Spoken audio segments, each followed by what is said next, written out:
everyone, welcome back to BuonaPappa. Today I want to share with you a super fun and yummy recipe. My kids simply love it. We're going to bake together green grissini. Grissini are Italian long breadsticks.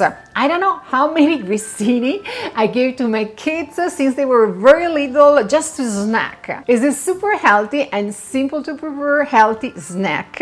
I just used the traditional Italian grissini recipe and I added some natural green using some spinach because my kids' favorite book so far is Green Eggs and Ham from Dr. Seuss, so I really wanted to surprise them. I told them that I use green eggs in order to prepare the green grissini and they were totally amazed by the fact. But let's start together this super yummy recipe that is perfect to surprise your kids or also for parties or birthday parties. In a tall container, I'm going to add the lukewarm water and the baby spinach.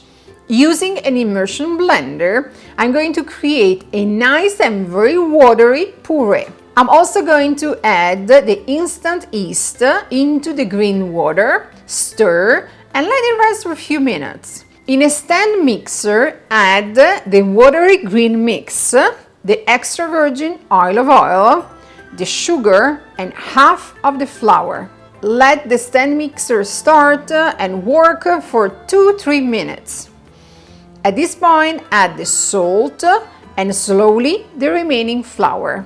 Let the mixer work for 12 minutes. You will obtain a soft and quite sticky dough.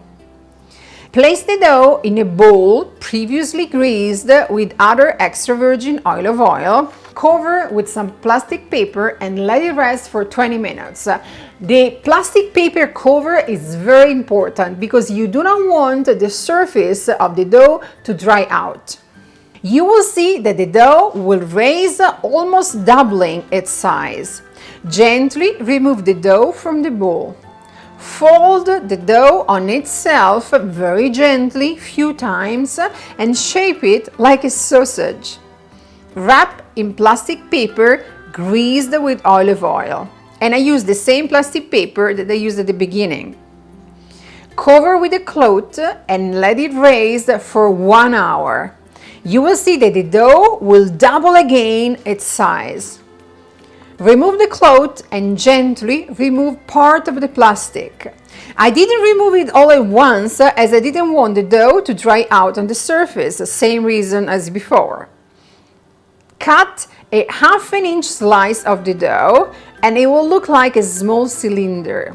Roll the grissini in some semolina flour. With your fingers, gently stretch the cylinder. We are not going to roll the cylinder with our hands because rolling the cylinder will release the bubbles, the air in the bread. We want the air to stay inside the grissini so they will be nice, airy and crunchy. So we are simply going to stretch the grissini. That's the secret of the Italian grissini.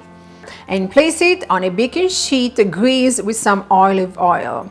And the best baking sheet is the one with the holes, as they will let the air cook in the grissini from the bottom evenly on each side, making them nice and crispy. Bake the grissini in preheated oven at 400 for 11-12 minutes. They will be nice and gold on top and nice and gold at the bottom. Remove from the oven, let them cool down completely on the countertop, and you will see that the more cool down they will be, the kind of firmer, crispier they will get. You can store the grissini on the countertop in a basket, simply cover with a cotton cloth, and I'm sure you will love and enjoy them. You can store them up until 1 week, but I'm sure they will be gone way before that. I really hope you and your kids are going to enjoy this recipe. If you're looking for similar ones, if you want to leave me comments, if you want the full ingredients list, the printable one, check all the links in the area here below. And most important thing, remember to subscribe to BuonaPappa. Every single week you will receive a new recipe from me. Ciao, ciao, ciao!